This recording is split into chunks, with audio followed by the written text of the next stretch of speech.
That includes Governor Pritzker, Mayor Johnson, and others who have worked so hard to protect these dangerous criminals.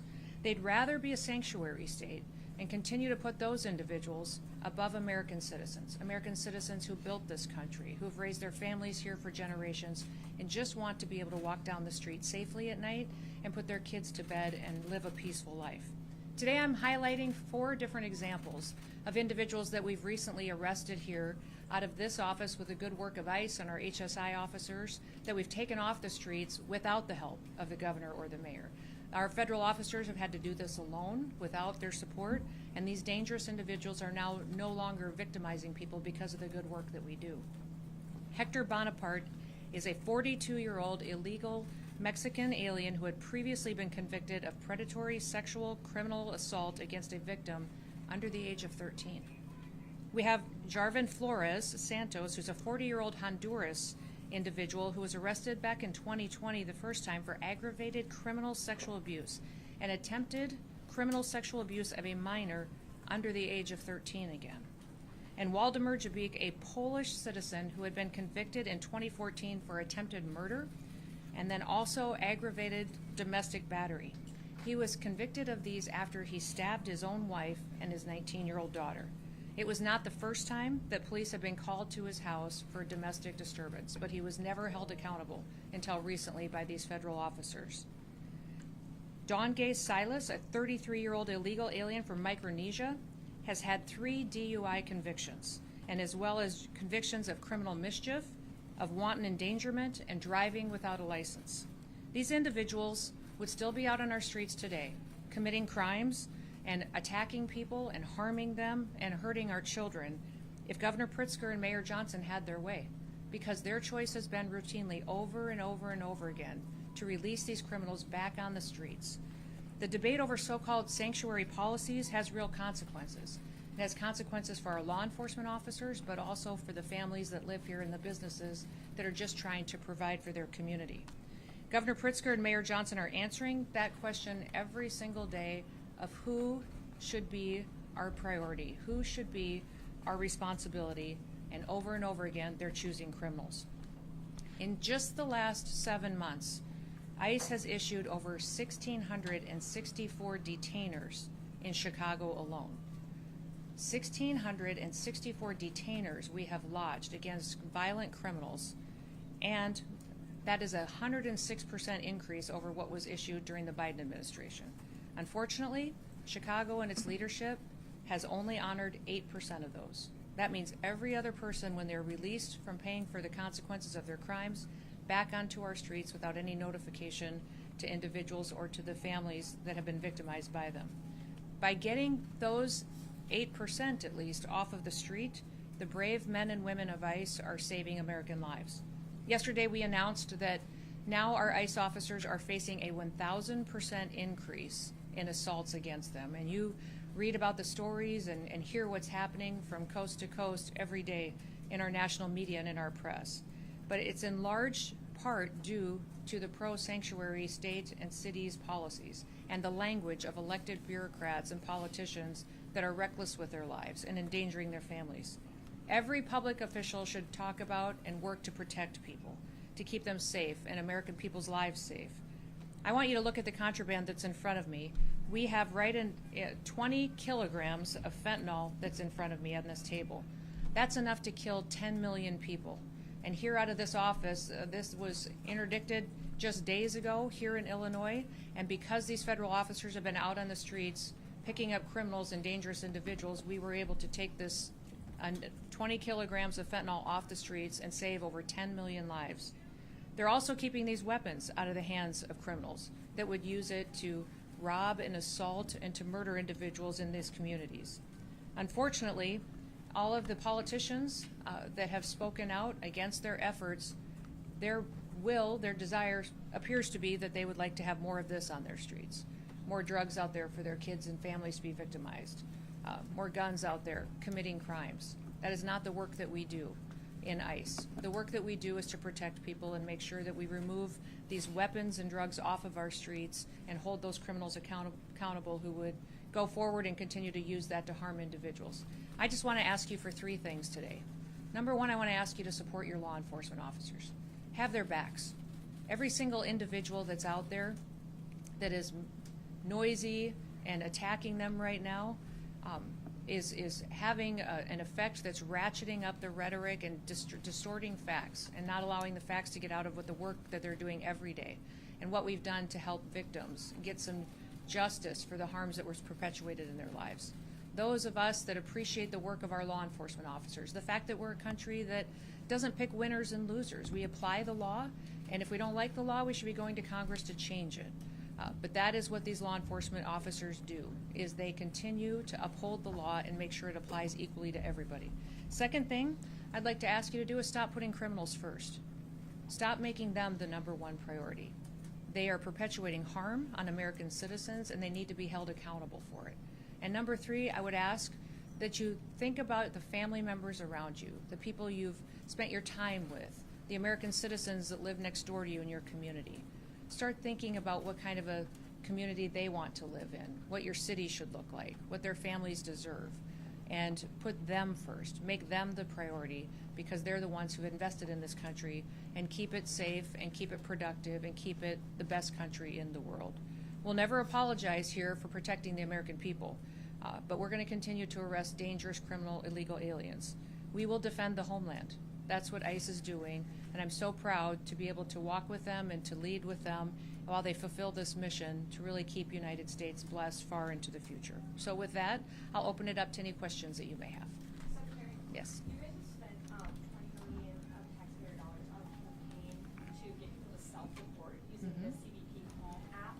How many people have actually done that? What's been the return on investment for taxpayers in that campaign? Well, actually, the $20 million campaign was to send a message to people that if they were here in this country illegally, that they should go home on their own. If they wait until we arrest them and we have to remove them, they'll never get the chance to come back to the United States.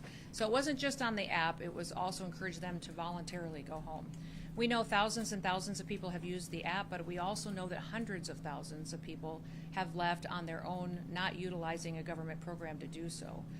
I've been to, I think, 10 different Central American and South American countries and visited with their presidents, with their foreign ministers, interacted with the Department of State, and over again I'm hearing that hundreds of thousands of their citizens are coming home voluntarily. They've seen the ads, they've seen the messages on social media that if they go home on their own, they'll get the opportunity to come back to the United States the right way. And so most of these countries as well are setting up programs to welcome their individuals home. They have housing loan programs that they're setting up. They're allowing them to have food assistance for several months. Several of the countries I've recently visited with are training individuals and workers to come home because their economy has a need for those individuals. So sending that message has been extremely helpful in making sure that people know that here we're going to enforce our laws and that there's a right way to come to this country. And you're going to be allowed to do that if you voluntarily leave.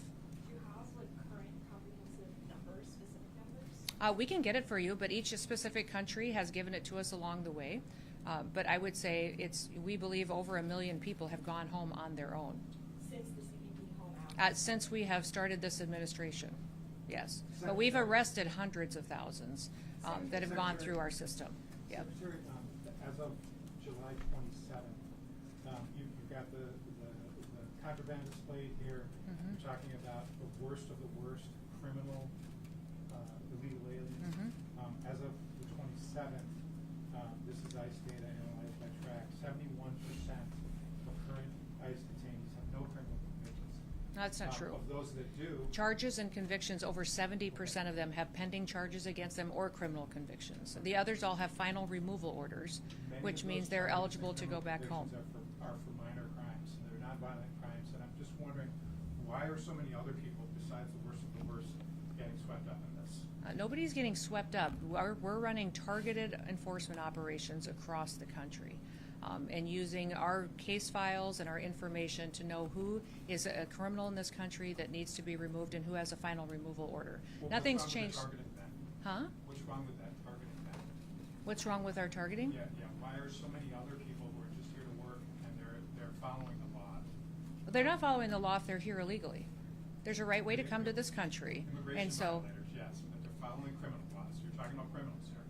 Yes, I'm talking about criminals in these situations, absolutely, but we also have every situation where we have those that have final removal orders need to go home because their due process is over and they have their paperwork and they're ready to travel. So that has been the priority since the very beginning. Nothing has changed, and over 70% of these individuals that we have gone out and arrested and removed from the country have had those pending charges and criminal convictions against them. That has always been the goal of the president. What is Yes. your policy specifically about identification and masks for ICE agents? Are they being told they do not have to identify themselves? ICE is always wearing something that identifies them, who they are, and what operation they're out on. I would say that they wear masks at times to protect their identities from dangerous situations. The leadership teams, we leave that up to them to discern what's necessary in certain situations. And with the rise in violence that we continue to see against these officers, with that 1,000% increase, it's making sure that they are safe while they do this job and that they get home to their families at night too is incredibly important. So it's your understanding they are identifying themselves? Yes, I've seen some cases where they're not wearing identification. I would like to see that because they have identification, they have gone into situations, and when they have been out looking for these dangerous criminals and have been verbally identifying themselves, and if there is a mask required, it's for their safety because of the situation that they're encountering. One more question. Yeah. Oh, come on. Secretary, Yeah. you mentioned that it's been harder to work with officials in Illinois because of the way the government functions, but you're also on a mission to hire thousands more ICE officers and detain folks who are in Illinois. So how are you doing that, hiring people within the state or people that are willing to work in the state, and where are those folks going? Who are- Yeah, the response has been overwhelming. Part of the big, beautiful bill that President Trump advocated for allocated to us the resources to hire 10,000 new ICE officers. We have had that open for less than a week, and we have over 80,000 applicants for those jobs. So they're from all over the country. Some of them are retired ICE officers that want to come back now that they're going to be allowed to do their jobs, some retired CBP or other federal officers. And then we also have a huge amount of interest of people who just want to have their backs and work alongside them. So what we're doing then is to get them trained up as soon as possible. Is we'll be training them through our federal academy, but we're also going to stand up some pilot areas of where people can train closer to their homes. If we have a lot of officers that have signed up and have offers from the federal government, we may do a training right here closer to home so they're not away from their families for so long. So that's being worked out as we see where the final offers are coming from. Do you know how long that training will last? Because normally it was taking about a year, so how would you get those folks on the Yeah, street? Is that yeah. expedited? Yeah, it'll be within weeks because we're going to give them credit for what they already know. What if they're former law enforcement, they already have training and certifications that we will honor and look at. They'll still go through testing, they'll still go through drug testing and physical tests and all of that, but we want to make sure that it's an expedited, where we check the box if they have the experience, then it helps us not keep them stalled out in an academy for weeks at a time. Secretary Noem, I just wanted Sure. to ask how ICE operations have been impeded by sanctuary city policies, if they have, and do you feel like you're still on target to reach the amount of arrests that you would like in those sanctuary areas? Well, the lack of information sharing is hard. I would say anybody who serves in law enforcement would say they're used to partners. They're used to being able to call up a local law enforcement officer, a sheriff, a highway patrol officer, and say, hey, do you have any information on this individual that is a murderer that's been cited in your city? That's not happening in Illinois. And when we're calling on those most dangerous individuals, when they're being released from your prisons, they're not even letting us know, not honoring our detainers. When we lodge a detainer against someone, it's when you let that person out of jail who's been paying the consequences, let us know so that we can pick them up and get them out of the country. Illinois is not partnering with us on that, which is very, very difficult when we know that those dangerous criminals are going to run free. And many times we go into situations where we don't necessarily have the law enforcement to play a backup role. There are times where we bring more individuals in, more federal officers, because we believe we need to do that for security reasons. So we have great partnerships across the country, over 800 of them, with state and local law enforcement in other states. We wish we had that here. We wish we could build those partnerships.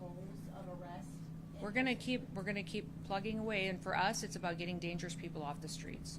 So our target is to get dangerous people off the streets. Last question back there. Can you give us some clarity on when 15-year-old you have any concerns about that and how high stress that position is? And on the other end of age limits, why do you think someone in their 40s or 50s can do this job despite the previous age gaps as well? Well, I think us opening up the age requirement is wonderful for people to have opportunities that they've always wanted. So many people were forced to retire from law enforcement at a young age because of that arbitrary deadline, and now they'll be able to come back and serve a few more years if they'd like to, provide for their families, and then help on the mission of making America safe again. 18-year-olds can come and sign up and help us with processing and paperwork while they train and they get the experience. They can walk alongside our officers. They will all be as fully trained as any full-time officer before they're put in a situation that might require more of them. So we want everybody to be at the same level of skill set and knowledge when they're out doing an enforcement role out on the job. Anything else?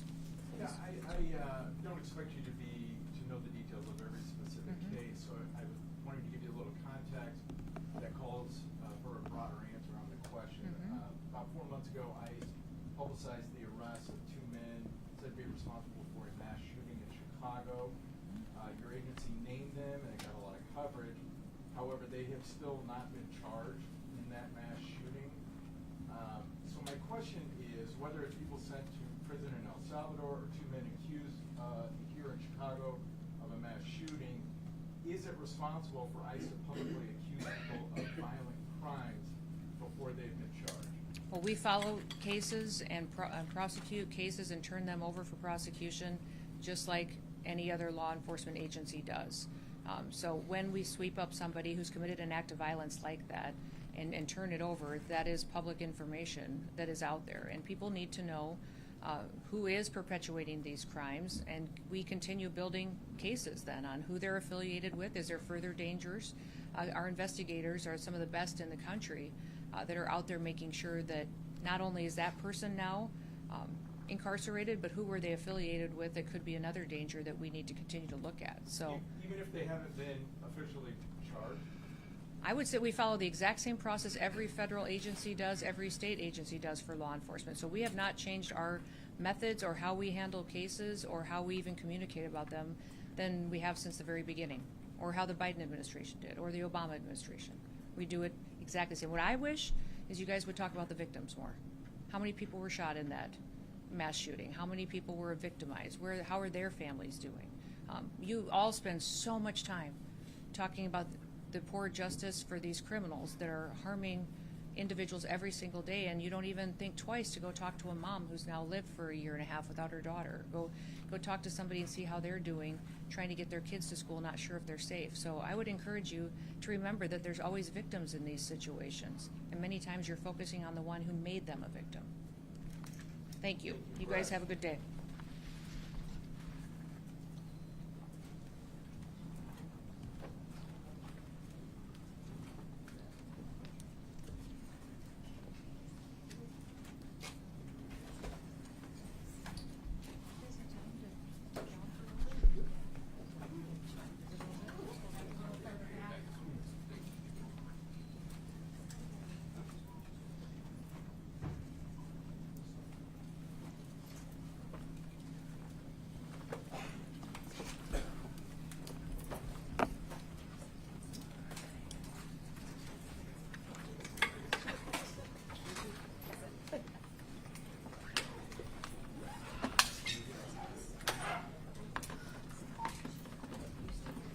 Okay, ladies and gentlemen, if you can all bear with us for a few minutes, we're gonna hold you in this room until after the motorcade has left.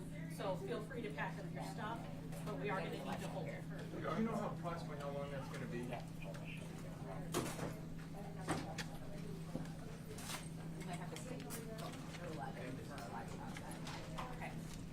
let me get some clarification on how long the hold's gonna take. Okay.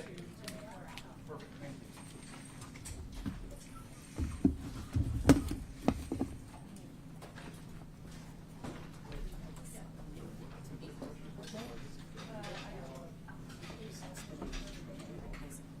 Yeah, back that.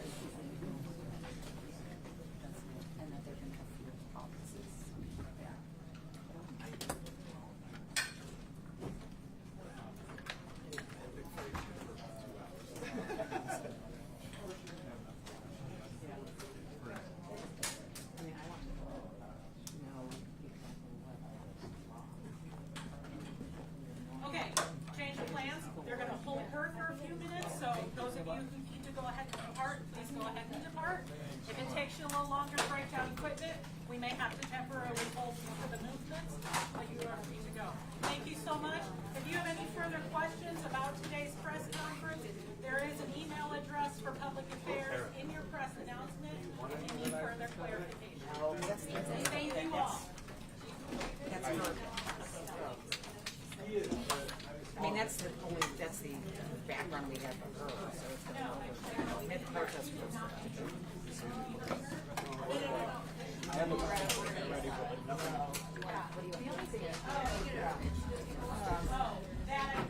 we were talking about. I would email that question direct to that public affairs.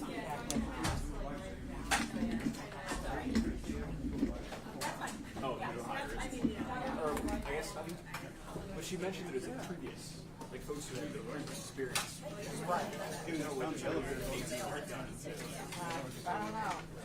I'm here either way, so yeah, if and you it's need the to same stay, thing. I'm happy to stay as long as you need. It's also They're not innocent. Yeah. Let's run down. Let's go get them. Low number of undocumented. Depending on when you came in this morning, this east exit is cut off. You will not be able to get out of the east side of the building. You will need to go to exit your vehicles, via the west side. We're gonna go outside. What were you gonna ask? Sorry.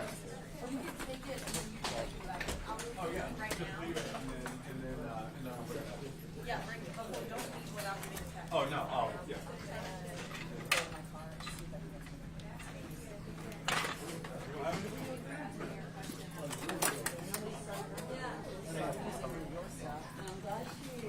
Sometimes she only does like a couple, so she did like a few more than usual. Thank you. Thank you too for your question. Yeah. Thank you. Thank you guys. I don't have a card, but if you text me, you would say your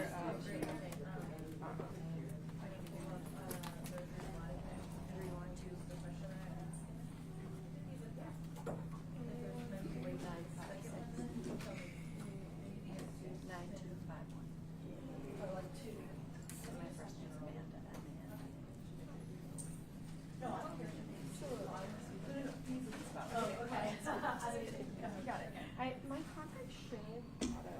Oh, good. Yeah, mine should too. It's a little.